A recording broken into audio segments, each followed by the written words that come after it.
Hi friends, welcome to Aishu hand magic. இன்றைக்கி ருசிக்கலாம் வாங்க சீரீஸில் நம்ம பார்க்க போகிறது தக்காளி பிரியாணி, அதாங்க டொமேட்டோ பாத். இந்த ரெசிப்பியை எனக்கு தெரிஞ்ச மாதிரி நான் அழகாக செஞ்சு எக்ஸ்பிளைன் பண்ணியிருக்கேன். நீங்களும் இந்த ரெசிப்பியை பார்த்து ருசித்து சந்தோஷமாக இருங்க. இப்போ ரெசிபிக்குள்ளே போயிடலாமா? வாங்க. ஒரு குக்கரில் நம்ம பிரியாணிக்கு யூஸ் பண்ணுற அதே ஸ்பைசஸ், பட்டை, கிராம்பு, ஏலக்காய், கடல் பாசி, பிரியாணி இலை இதெல்லாம் சேர்த்து லைட்டாக வணக்கிக்கோங்க. கூட நைஸாக நறுக்குன்னு ஒரு பெரிய வெங்காயத்தை சேர்த்துக்கலாம். 3 பச்சை மிளகாய், தேவையான அளவு கல் உப்பு சேர்த்துக்கோங்க. உப்பு போட்டிங்கன்னா வெங்காயம் சீக்கிரம் வணங்கி வரும்.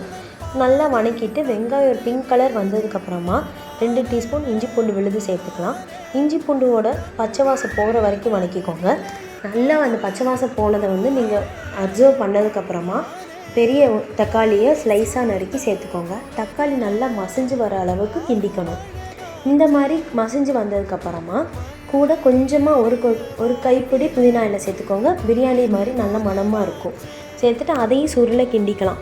இப்போது கொஞ்சமாக பிரியாணி மசாலா, தேவையான அளவு கரம் மசாலா இல்லைன்னா மட்டன் மசாலா சேர்த்துக்கோங்க. கொஞ்சம் பிரியாணியோட எஃபெக்ட் கிடைக்கும்.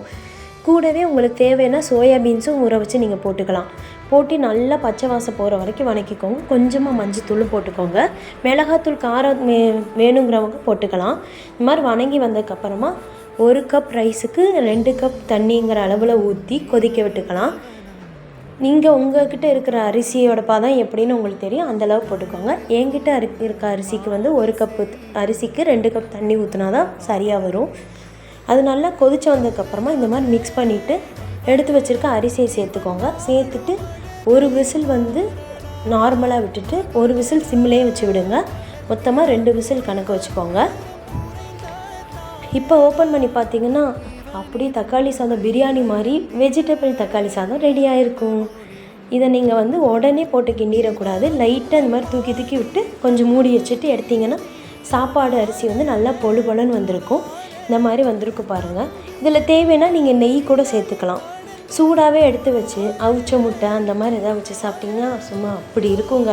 இதை நீங்கள் ட்ரை பண்ணிவிட்டு நல்லா இல்லைன்னு கமெண்ட்டில் சொல்லுங்கள். முக்கியமாக சப்ஸ்கிரைப் பண்ணி வச்சுக்கோங்க. இதுதான் எங்களோட இன்னையோட லஞ்சு. கொஞ்சமாக டேஸ்டியான தக்காளி பாத், கூட ஒரு அவிச்ச முட்டை. எனக்கு அவிச்ச முட்டைனா அவ்வளோ பிடிக்கும். அதுவும் இந்த மாதிரி தக்காளி சாதம் பிரியாணிக்கெலாம் வச்சு சாப்பிட்றது ரொம்ப பிடிக்கும். கூடவே எனக்கு ரொம்ப பிடிச்ச மாங்காய் மண்டி. இதோட ரெசிபி வேணுனாலும் கமெண்ட்டில் சொல்லுங்கள், நான் எனக்கு செஞ்சு போடுறேன்.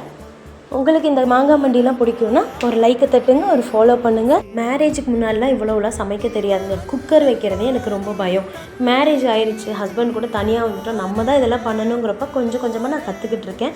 ஸோ என்னை மாதிரியே எதுவுமே பண்ண தெரியாதவங்க கற்றுக்கணும்னு சொல்லிட்டு இந்த சிம்பிள் ரெசிபி ஷேர் பண்ணுறேன். சப்ஸ்கிரைப் பண்ணி வச்சுக்கோங்க. பாய்.